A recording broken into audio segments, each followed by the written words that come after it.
Hola, buenos días. Mi nombre es Wanda Botello y vamos a continuar con el curso de Administración e Inspección de Obras. Comenzamos con la unidad 2, la planificación y programación. Los objetivos específicos que vamos a tratar en esta unidad son: primero, describir la importancia de la planificación de obras y su incidencia en la calidad y productividad en el menor tiempo posible de una obra civil. Segundo, describir los elementos de un programa de trabajo para la planificación de una obra civil. Tercero, construir un diagrama de Gantt para la planificación de una obra civil de baja complejidad. Y por último, construir un presupuesto de costos para la ejecución de una obra civil de baja complejidad. Para comenzar, hablaremos sobre la planificación de obras. Primero, una pequeña introducción donde dice que la planificación de obra es un componente crucial en el sector de la construcción que determina el éxito o fracaso de cualquier proyecto. Este proceso integral abarca desde la conceptualización inicial hasta la entrega final, involucrando múltiples aspectos como la gestión de recursos, la coordinación de equipos y el control de tiempos y costos. En la actualidad, con proyectos de construcción cada vez más complejos y exigentes, una planificación detallada y efectiva se ha vuelto indispensable para garantizar resultados óptimos. Continuamos con la definición de qué es la planificación de obra. La planificación de obra es el proceso sistemático de organizar y programar todas las actividades necesarias para ejecutar un proyecto de construcción. Esto quiere decir que la planificación de obra es fundamental y es la base sólida para poder organizar las actividades que se deben realizar durante la ejecución de una obra determinada. Este proceso incluye: primero, la definición de tareas. Debemos aquí organizar qué actividades se deben realizar para cumplir con la meta, que es la construcción de la obra estimada. Segundo, asignación de recursos. Debemos hacer una lista de todos aquellos recursos que debemos asignar, como la parte económica, ¿sí? El tema del presupuesto, para saber qué cantidades de dinero se deben adjudicar a la obra. Los equipos y herramientas, que es muy fundamental para su desarrollo, y la mano de obra. Como tercero tenemos el establecimiento de plazos. Debemos definir a través de un diagrama de Gantt el tiempo necesario que requiere para la ejecución de obra y en lo mayor posible pues tratar de cumplir con estos plazos. Y finalmente pues la coordinación entre diferentes equipos de trabajo. Debemos asignar actividades a equipos de trabajo dependiendo de aquello que se vaya a realizar. Por ejemplo, si vamos a hacer un vaciado, pues tenemos que buscar lo que es el equipo de herrería y albañilería. Si vamos a trabajar con electricidad, debemos buscar el equipo eléctrico y así sucesivamente. De igual manera, cuando se hace la coordinación de los diferentes equipos de trabajo, también trabajamos con el personal técnico, ya sean ingenieros mecánicos, electricistas, arquitectos, ingenieros hidráulicos, etcétera. Continuamos con el punto número 2, la importancia de la planificación de obra. La planificación de obra es el corazón de cualquier proyecto de ingeniería o arquitectura. No es simplemente un cronograma de fechas, sino el mapa estratégico que permite transformar planos en una estructura física de manera eficiente, segura y rentable. Esta importancia se divide a través de unos ítems que vamos a explicar. El primero es el control de costos y recursos. Aquí se maneja lo que es la optimización del flujo de caja. Debemos saber exactamente cuánto se necesita comprar de materiales o pagar de mano de obra en una semana específica para evitar que el dinero se detenga o falte.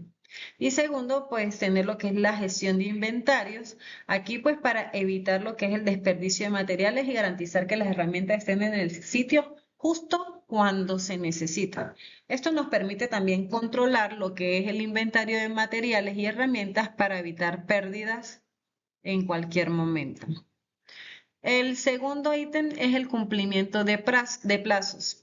El tiempo en construcción es literalmente dinero. Debemos meternos eso en la cabeza, ¿sí? Porque la planificación permite identificar la ruta crítica, es decir, aquellas actividades que se retrasen de un solo día retrasan la entrega final. Es muy importante cumplir con los plazos porque si nosotros estamos comenzando una obra y de inicio nos atrasamos con las fundaciones, eso ya de una vez nos va a atrasar el desarrollo total de la obra. Entonces es muy importante estar pendiente en ese aspecto. Luego sigue lo que es la mitigación de riesgo, pues aquí debemos anticipar posibles problemas y tener planes de contingencia. Es decir, si nosotros sabemos que un personal va a trabajar en altura, debemos verificar que las condiciones seguras estén como indican las normas. Con eso nosotros podemos prevenir que ocurra un accidente. De igual modo, debemos tener un plan de acción en caso tal de que exista dicho accidente. Luego tenemos lo que es garantizar la seguridad laboral, previendo los equipos de protección y las maniobras de riesgo antes de que ocurra un accidente. Aquí pues dentro del presupuesto siempre hay una parte de él que se toma en cuenta para lo que es la adquisición de equipos de protección personal. Debemos velar por la seguridad de ellos para pues evitar cualquier accidente que pueda ocurrir y nos traiga problemas a futuro. Luego seguimos con lo que es la calidad y normativa. Aquí es cuando se trabaja bajo presión y sin orden, la calidad suele sacrificarse. Una buena planificación se desempeña bajo el cumplimiento de las normas técnicas vigentes, como las normas Covenin, y pues así evitamos costosas demoliciones o reparaciones futuras. Siempre es importante que nosotros estemos apegados a la norma porque allí nos dan las indicaciones y las especificaciones de las cuales pues se debe trabajar ciertas actividades. Continuando con la importancia de la planificación de obra, seguimos con lo que es la compra de materiales, que es importante tenerlo en cuenta porque se trabaja a través de dos situaciones. Una, el just in time, que esto significa justo a tiempo. Aquí se permite coordinar las órdenes de compra en el cronograma de ejecución. Es decir, nosotros si tenemos un vaciado en la semana 4, lo ideal sería que en la semana 3 ya se esté adquiriendo ese material, no tenerlo desde el inicio porque se puede extraviar o se puede usar en otras partidas, sino en el momento indicado. Y segundo, pues evitar desabastecimiento. Aquí hay que identificar los materiales con tiempo de entregas largo. Ejemplo, por ejemplo, los ascensores o estructuras metálicas especiales, hay que pedirlos con meses de antelación para evitar que en el momento en que se vaya a ejecutar esa partida, pues no se encuentre el material en el sitio. Seguimos con la adquisición de equipos y maquinarias. Aquí pues trabajamos con lo que es la optimización de uso, que pues la planificación evita tener una excavadora o una grúa torre ociosa en el sitio. Esto quiere decir que nosotros debemos planificar cuándo se requiere dicha maquinaria y hasta cuándo se debe estar ahí, porque hay que recordar que el uso de maquinaria o las maquinarias pues ya son por horas o por día y el tiempo corre y ellos igual pues cobran. Luego tenemos la secuenciación que permite saber exactamente en qué semana se necesita la maquinaria para la excavación y cuándo debe retirarse para dar paso a la siguiente fase, que es lo que les acabo de mencionar. Y por último está la contratación del recurso humano. Aquí trabajamos con la curva de personal, que es la planificación que permite prever cuántos obreros, albañiles o electricistas se necesitarán en cada etapa. Es decir, yo no puedo iniciar la obra y contratar todo el personal que voy a requerir para la construcción total porque se trabaja por etapas. Entonces, por ejemplo, el electricista puede entrar en las primeras semanas, luego hace un cese y ingresa luego cuando ya se vaya a culminar lo que son las instalaciones. Y por último está lo que es evitar los picos y valles. Aquí pues ayuda a mantener una cuadrilla estable, evitando despidos y recontrataciones masivas que afecten la moral y la productividad. Seguimos con el punto número 3, que son los elementos fundamentales en la planificación de obras. ¿Sí? Comenzamos con el cronograma de actividades, que es lo que nos determina en qué tiempo y durante cuánto tiempo se debe realizar ciertas actividades. El presupuesto, pues, el que nos da el costo total de la obra y a través de él, pues, podemos manejar lo que es el flujo de caja durante la intervención. Los recursos humanos, pues, el personal que se requiere para hacer las actividades y se van contratando de acuerdo a la partida que se vaya a ejecutar. Materiales, equipos, pues ya hay que recordar que debemos tenerlos en el momento indicado y pues hacer lo que es la planificación de cuánto material, equipos y herramientas se requieren para la ejecución. El control de calidad, pues debemos estar chequeando sobre todo lo que es el tema del concreto armado, el acero estructural y el estudio de suelo. En la gestión de riesgo, debemos planificar qué situaciones pueden pasar durante la ejecución de la obra para poder tener lo que es un plan de acción. Seguridad y salud laboral, pues tenemos que contar con los equipos de protección personal para garantizar al personal que pueda trabajar de manera segura y pues estar chequeando que ellos hagan uso del mismo. Y por último, la gestión ambiental, que debemos ser muy cuidadosos con ellos, ya que no podemos construir algo bien hecho y causar un impacto en el ambiente con los desperdicios. Entonces debemos canalizar hacia dónde va a ser el destino final de todos los escombros y las demoliciones y todas esas situaciones que hay que descartar de la obra. Ok, el punto número 4 nos habla de cómo realizar la planificación de la obra. Primero debemos establecer las metas claras. Este es el primer paso en donde se debe visualizar el proyecto completo y reunir al equipo adecuado. Es esencial incluir desde el principio a todos los participantes, ¿sí? Aquí se habla de arquitectos, constructores, cliente final y demás profesionales involucrados. Luego debemos determinar el alcance. Aquí pues el equipo debe crear un documento detallado y explícito que especifique exactamente qué se va a construir, cómo y cuándo. Este documento incluirá métodos constructivos, tecnologías a utilizar y objetivos específicos para cada fase. Luego está lo que es la organización de la ejecución. Antes de comenzar el diseño detallado, hay que establecer una metodología clara de trabajo y asignar responsabilidades específicas. Aunque existen procedimientos estándar, es vital que todos los participantes estén de acuerdo con el plan. Desarrollar el diseño, pues esta fase requiere una colaboración intensiva entre todos los participantes. La comunicación fluida es esencial para mantener la coherencia del proyecto. En este punto se refinan los presupuestos y se identifican posibles riesgos para poder anticipar soluciones. Y finalmente, finalizar y aprobar. Los documentos finales pasan por un proceso de revisión oficial para obtener los permisos necesarios. Las autoridades verificarán que todo cumpla con la normativa vigente. Como ustedes muy bien se pueden dar cuenta, la planificación de obra se hace antes de comenzar el proceso constructivo y a través de estos pasos nosotros podemos garantizar que nuestra planificación pues vaya por un buen camino. Para culminar esta parte de planificación de obras, les presento un cuadro que habla sobre el beneficio y la descripción. Como beneficio tenemos productividad y aquí pues los obreros y la maquinaria no pierden horas muertas esperando instrucciones o material. Debemos estar muy pendientes de no dejar al personal sin actividades por hacer por falta de algún material o alguna herramienta. Entonces todo eso hay que evitarlo porque igual pues ellos van a cobrar su tiempo estimado. En cuanto al orden lógico, hay que evitar lo que es la saturación de materiales en el sitio de obra y para mejorar la movilidad y el orden. La transparencia pues permite presentar reportes claros al cliente o a los inversionistas sobre el avance real versus el proyectado. Y en la toma de decisiones pues proporciona los datos objetivos para decidir si se necesita contratar más personal o cambiar un método constructivo.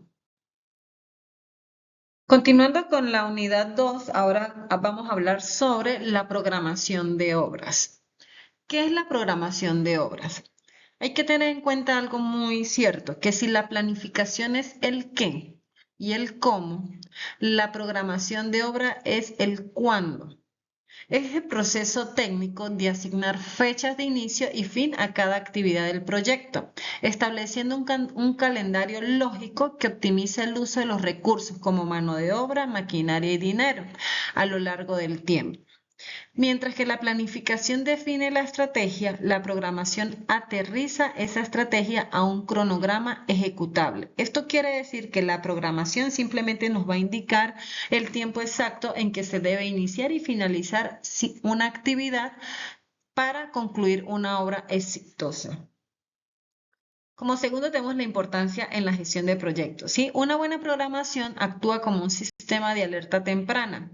Permite al ingeniero detectar desviaciones antes de que se conviertan en pérdidas económicas, facilitando la toma de decisiones sobre si es necesario doblar turnos de trabajo o renegociar plazos con el cliente.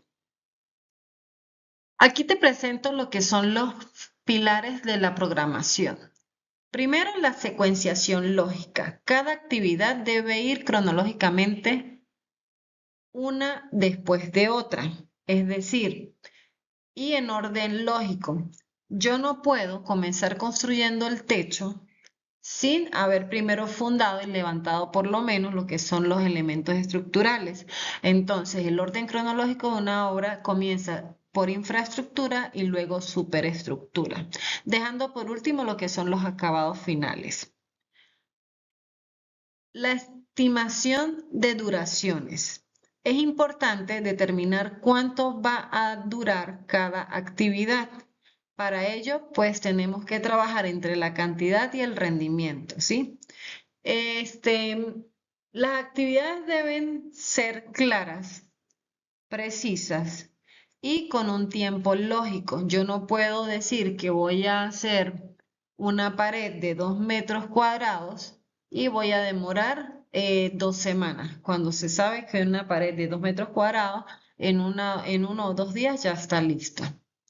Y por último, tenemos la asignación de recursos, que aquí pues debemos garantizar que son los materiales, los equipos y el personal, pues esté en el momento indicado para la ejecución de cada actividad.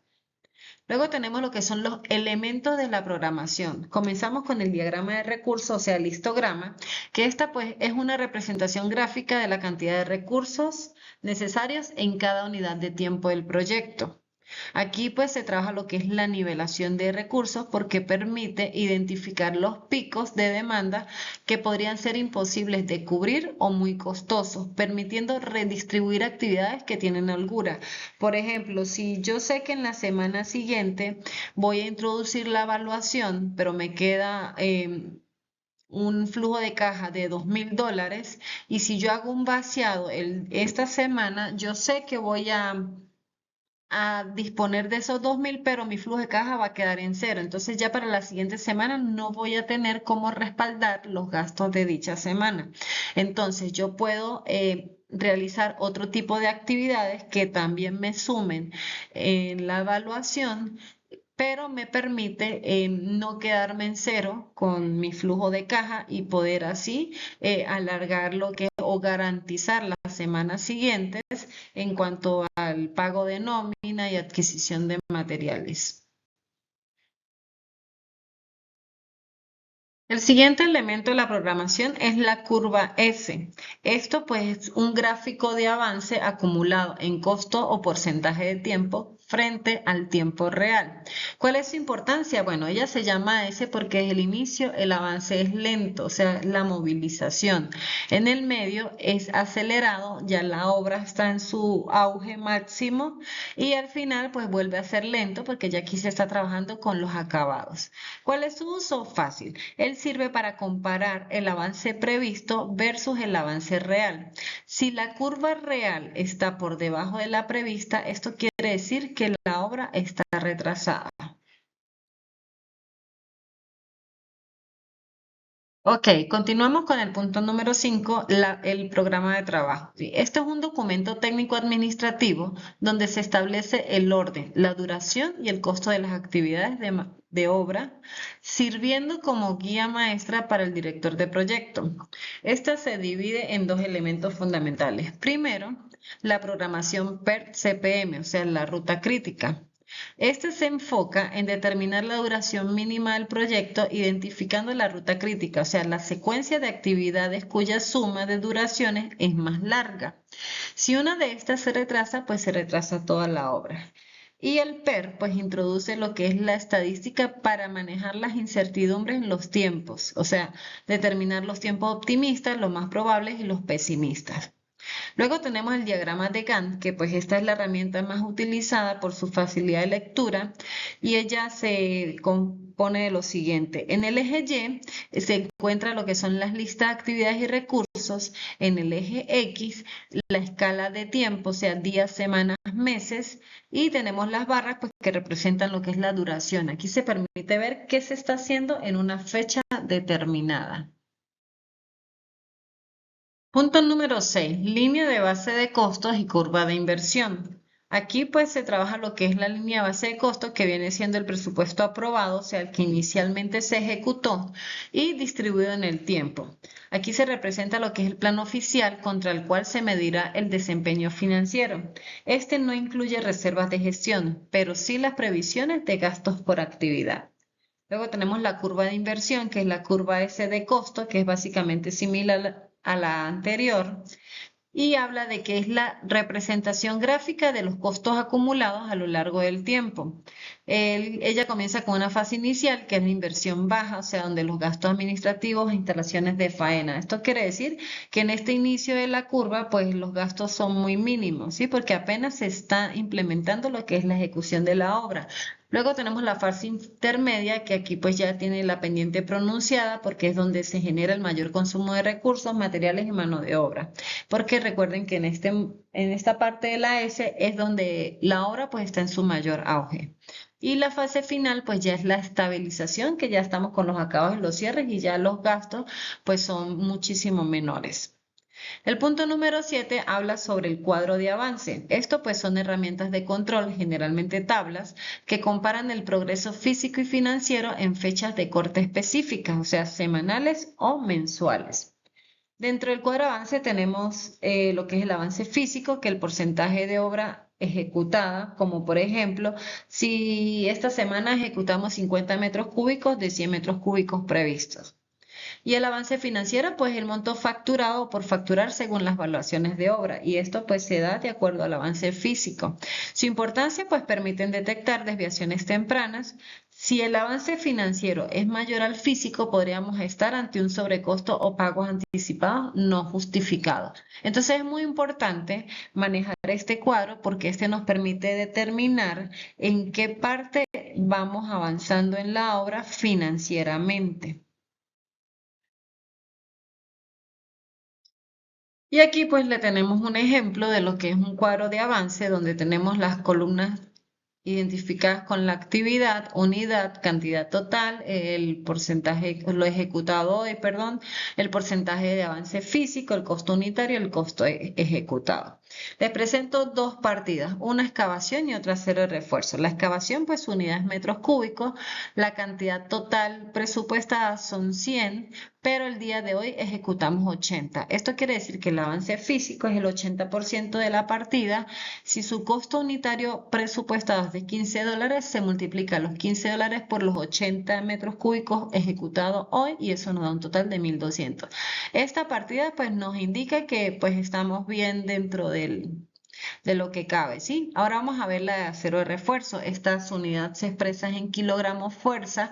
La cantidad total presupuestada es de 1.500, pero lo ejecutado hoy son 450 kilos. Esto quiere decir que el avance físico de hoy es de 30%. Su costo unitario es de $2. Multiplicamos el costo por lo ejecutado hoy y eso nos da $900. Pero ¿qué sucede aquí? Resulta que el rendimiento del acero de refuerzo está entre los 1.000 por día, los 1.000 kilos por día. Al haber ejecutado 450 hoy, esto quiere decir que no tenemos ni el 50% para poder justificar el pago del día de hoy. Entonces es muy importante detectar que ya por aquí tenemos una falla en cuanto al rendimiento y es importante tomar acciones inmediatas.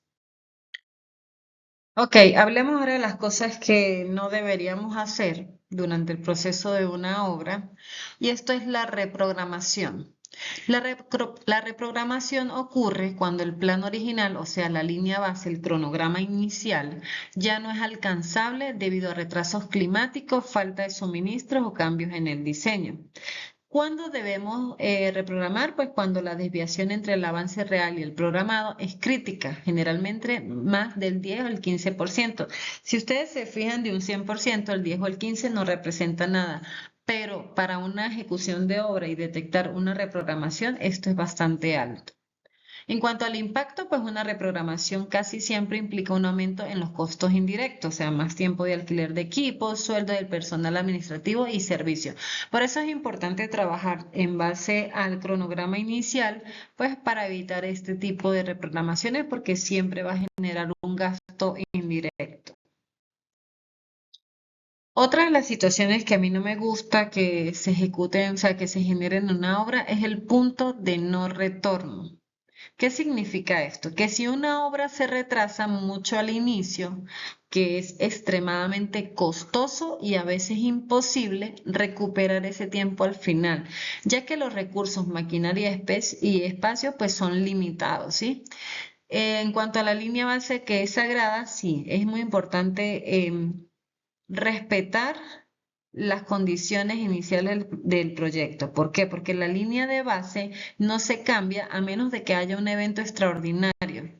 Si se cambia cada vez que hay un retraso pequeño, pues el control que estamos haciendo pierde el sentido. Entonces es importante siempre respetar el proyecto inicial, los tiempos y los procesos. Perfecto, ya para culminar con el último objetivo de esta unidad, vamos a presentar lo que es un diagrama de Gantt, ¿sí? Aquí tenemos lo que es los ítems, la actividad o partida, semana 1, semana 2, semana 3, semana 4 y bueno, las predecesoras. Entonces, en el número 1 tenemos lo que son las obras preliminares y movimiento de tierras. Estas se van a ejecutar en la semana 1 y 2. Aquí pues tenemos lo que es limpieza y replanteo, excavación para fundaciones. También se va a trabajar con infraestructura, o sea, el acero de refuerzo y encofrado, vaciado de concreto, o sea, en fundaciones.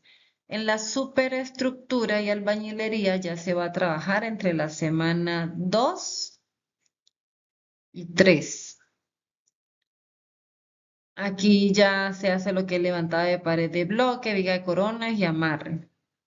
El techo, instalaciones, estructura metálica para techo, instalación eléctrica y sanitaria en la semana 3. Y último, los acabados y entregas, o sea, friso de paredes y pintura, colocación de vidrio y limpieza en la semana 4. Entonces, ¿qué quiere decir eso? Mire, cronograma de obras, primero tenemos que colocar el título, que en este caso sería la construcción del módulo de vigilancia, duración estimada 4 semanas. Entonces, aquí ya identificamos lo que es la ruta crítica. Aquí nos indica que las actividades 1.1, que es la limpieza y replanteo, 1.2, que es la excavación para fundaciones, 2.1, que es el acero de refuerzo y encofrado, y 2.2, el vaciado del concreto en fundaciones, son lineales. Si el replanteo se atrasa, pues de ahí en adelante se va a retrasar todo el proyecto. Luego tenemos las actividades en paralelo.